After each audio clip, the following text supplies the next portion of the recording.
Chaos is elemental.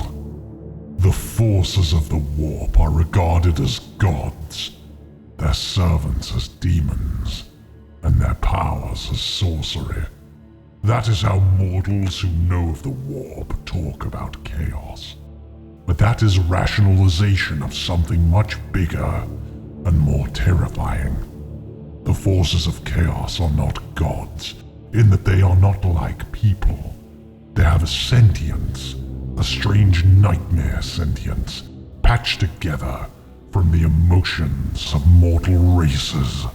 But they are closer in nature to a cyclone than they are to a person. They are forces of eternal nature, raw and lethal and wildly destructive.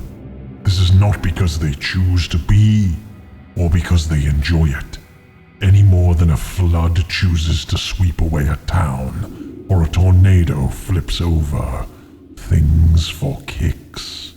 They do what they do because that is what they are. There can be no other way.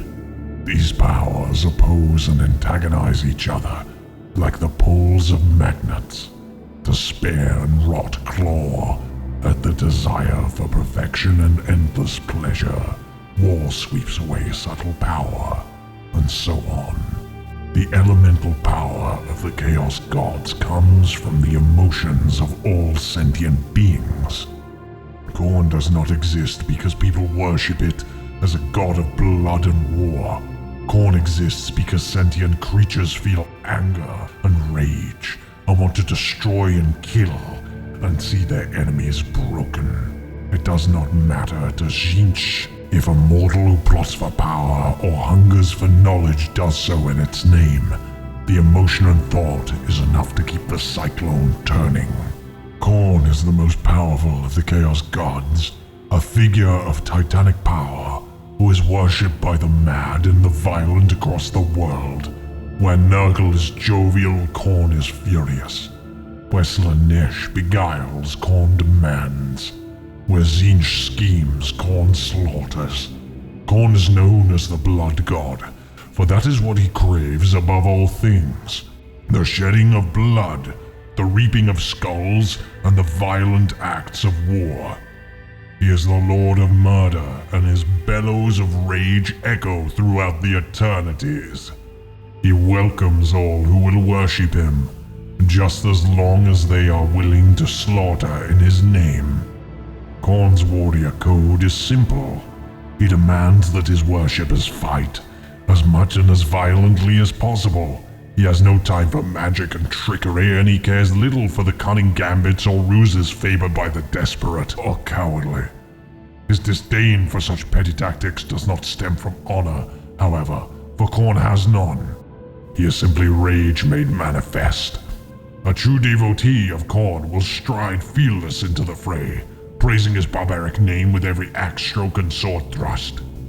The shield wall is Khorne's church.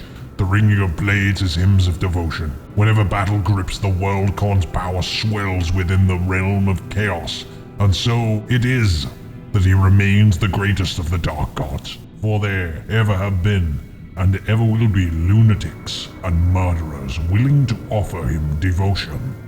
It is a curious thing that while Khorne blesses his servants openly, he is loath to intervene to save them. Supplicants of other weaker deities might pray in vain for deliverance or mercy. Not so the devotees of Khorne, who know full well that the Blood God cares not for their lives. Blood must flow. He demands it. Whose blood feeds those endless rivers is of no consequence. He accepts all such libations, offered in battle, no matter the source. Constant mindless bloodletting and destruction, that is all Khorne cares for. Khorne's command is simple: kill and kill and kill again. Every single life taken in anger increases the Blood God's power. He looks favorably upon those warriors who slay their comrades, for they prove their understanding of a greater truth.